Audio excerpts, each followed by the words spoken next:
Hello friends, குவைத்தில் இருக்க எல்லா வெளிநாட்டவர்கள், visitors, family visa holders, domestic workers எல்லாருக்குமே ரொம்ப ரொம்ப முக்கியமான வீடியோ இது. வீடியோவை ஸ்டார்டிங்லேருந்து எண்டிங் வரைக்கும் ஸ்கிப் பண்ணாமல் பாருங்கள். குவைத் கவர்மெண்ட் எடுத்த ஒரு பெரிய முடிவை பற்றி நம்ம வீடியோவில் பார்க்கலாம். ஹெல்த் இன்சூரன்ஸ் ஃபீஸ் ஃபுல்லாகவே சேஞ்ச் ஆகிருக்கு. அதை பற்றியும் நம்ம பார்க்கலாம். 100 KD கம்பல்சரின்னு சொல்லியிருக்காங்க. யாருக்கெல்லாம் ஃபீஸ், யாருக்கு ஃப்ரீ அப்படின்றத ஃபுல் டீட்டெயிலாக பார்க்கலாம் வீடியோவில். நீங்கள் இந்த வீடியோவை மிஸ் பண்ணினீங்க அப்படின்னா visa renewal, new visa, family visa இது எல்லாத்துலேயுமே ப்ராப்ளம் வர்றதுக்கு வாய்ப்பு இருக்குது. இன்றைக்கி நம்ம வீடியோவில் என்ன பார்க்க போகிறோன்னா, இந்த புதிய ஹெல்த் இன்சூரன்ஸ் ரூல் ஏன் கொண்டு வந்தாங்க, எப்போ இருந்து அப்ளை ஆகுது, முன்னாடி எப்படி ரூல் இருந்துச்சு, இப்போ வந்திருக்க நியூ ரூல் எப்படி இருக்கு, ஃபீஸ் டீடைல்ஸ் கேட்டகரி வைஸாக பார்க்கலாம். விசிட்டர்ஸ், அப்புறம் என்ட்ரி விசா ரூல்ஸ், விசா ரெனியூவலுக்கு எப்படி அஃபெக்ட் ஆகும், அப்புறம் இதனால கவர்மெண்ட்டுக்கு என்ன பெனிஃபிட், வெளிநாட்டவர்களுக்கு இதனால பாதிப்பு வருமா இல்லையா அப்படின்றத ஃபுல் டீட்டெயிலாக பார்க்கலாம். முதல்ல முக்கியமான விஷயம் என்னன்னா, 23 டிசம்பர் 2025 முதல் இந்த நியூ ஹெல்த் இன்சூரன்ஸ் அஃபிஷியலாக இம்ப்ளிமெண்ட் பண்ணப்பட்டிருக்கு. ஹெல்த் மினிஸ்டர் அஃபிஷியலாக ஆர்டர் இஷ்யூ பண்ணியிருக்காரு. இந்த டேட்டுக்கு அப்புறம் new visa, visa renewal, family visa, depend visa இது எல்லாத்துக்குமே இந்த ரூல் ஸ்ட்ரிக்டாக அப்ளை ஆகும். பழைய ரூல் எப்படி இருந்துச்சுன்னா, கடந்த 25 வருஷமா health insurance fees almost change ஆகவே இல்லை. நான் ஸ்க்ரீன்ல காமிச்சிருக்கேன். ஓல்டு ஃபீஸ் ஸ்ட்ரக்சர் இப்படிதான் இருந்துச்சு. ஒர்க்கருக்கு 50 KD பெர், ஒய்ஃபுக்கு 40 KD பெர் இயருக்கு இருந்துச்சு. குழந்தைங்களுக்கு 30 KD ஒரு வருஷத்துக்கு இருந்துச்சு. டிபெண்டன்ஸுக்கு செப்பரேட் கேட்டகரியா ஃபீஸ் இருந்துச்சு. கவர்மெண்ட்டுக்கு ப்ராப்பர் கண்ட்ரோல் இல்ல. ஹாஸ்பிட்டல் பேர்டன் அதிகமா இருந்துச்சு. இன்சூரன்ஸ் மிஸ்யூஸ் அதிகமா இருந்துச்சு. அதனாலதான் குவைத் அரசு ஹெல்த் இன்சூரன்ஸ் ஃபீஸை கட்டாயமாக்கப்பட்டிருக்காங்க. இந்த நியூ ரூல்ல பிக் சேஞ்ச் என்னன்னா, எல்லா வெளிநாட்டவர்களுக்கும் ஒரே ஃபீஸ் தான். ஆல்மோஸ்ட் எல்லா வெளிநாட்டவர்களுக்கும் 100 KD per year compulsory.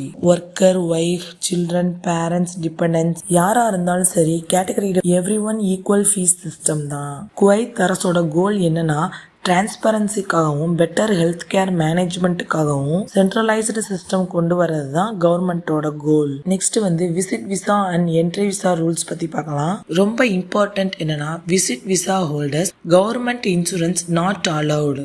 Only government approved list private insurance companies மட்டும்தான் அப்ரூவ்டு. நீங்க விசிட் விசா அப்ளை பண்ணும் போதே private health insurance. Next entry விசால ரெசிடென்ஸ் விசாக்கு கன்வெர்ட் பண்றவங்களுக்கு 5 KD பெர் மந்த். உதாரணமா 6 மாதத்துக்கு நீங்க 30 KD health insurance fees pay பண்றீங்க அப்படின்னா 1 இயருக்கு 60 KD ஆகும். இதுல நல்ல விஷயம் என்னன்னா, ஒரு சில கேட்டகரிக்கு எக்ஸெப்ஷன் இருக்கு.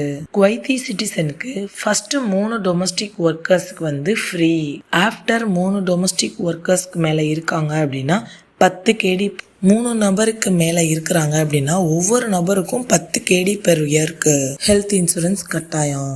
வெளிநாட்டவர் ஃபேமிலிஸ்க்கு, அதாவது எக்ஸ்பர்ட் ஸ்பான்சர் டொமஸ்டிக் ஒர்க்கர்ஸ் வச்சிருந்தாங்க அப்படின்னா 100 KD கம்பல்சரி. இதுல ஸ்பெஷல் கேட்டகரிஸ்க்கு லோ ஃபீஸ் இருக்கு. Agricultural worker, fishermen, dairy company workers இவங்க எல்லாருக்குமே லோ ஃபீஸ் தான். அதாவது ஒன்லி 10 KD பெர். முழுமையாக விலக்கு அளிக்கப்பட்ட பிரிவுகள் என்னென்னா, குவைத் குடிமக்கள் மற்றும் அவர்களின் குடும்பத்தினர், அப்புறம் குவைத் கணவர், வெளிநாட்டு மனைவி, அப்புறம் குழந்தைகளுடன் இருக்கும் விதவை பெண்கள், விவாகரத்து பெற்ற பெண்கள், 6 மாதங்களுக்கு கீழ் உள்ள குழந்தைகள் இவங்க எல்லாருமே ஃபுல்லி எக்ஸம்ப்டட் கேட்டகரிஸ். நெக்ஸ்ட் முக்கியமான விசா கண்டிஷன் பற்றி பார்க்கலாம். இது ரொம்பவே இம்பார்ட்டண்ட்டான இருக்கும். நோ ஹெல்த் இன்சூரன்ஸ் அப்படின்னா no visa. Visa issue, visa renewal இது எதுவுமே இன்சூரன்ஸ் இல்லாம பாசிபிள் இல்ல. விசா வேலிடிட்டி இருக்கிற வரைக்கும் தான் இன்சூரன்ஸ் வேலிடிட்டி இருக்கும். பாஸ்போர்ட் வேலிடிட்டியை கன்சிடர் பண்ண மாட்டாங்க. ஸ்பான்சர் தான் பேமெண்ட் ரெஸ்பான்சிபிலிட்டி. குவைத் அரசு ஏன் இந்த முடிவு? ஒரு வருடத்துக்கு 200 மில்லியன் குவைத் தினாருக்கும் மேல் வருவாய் கிடைக்குது. சுகாதார சேவை மேம்பாடு பண்றதுக்காக தான் இந்த முடிவு எடுத்திருக்காங்க. அதாவது அனைவருக்கும் காப்பீடு கட்டாயம், அவசர சிகிச்சை உறுதி, அரசு மருத்துவமனைகளில் நெரிசல் குறையும். சர்வீஸ் குவாலிட்டி, அதாவது சேவையின் தரத்தை உயர்த்துறதுக்காகவும் இந்த ஹெல்த் இன்சூரன்ஸ் கட்டாயமாக்கப்பட்டிருக்காங்க. சிறந்த மருத்துவ சிகிச்சை அளிக்கிறதுக்கு மருத்துவமனைகளின் நிர்வாகம் இந்த முடிவு எடுத்திருக்காங்க.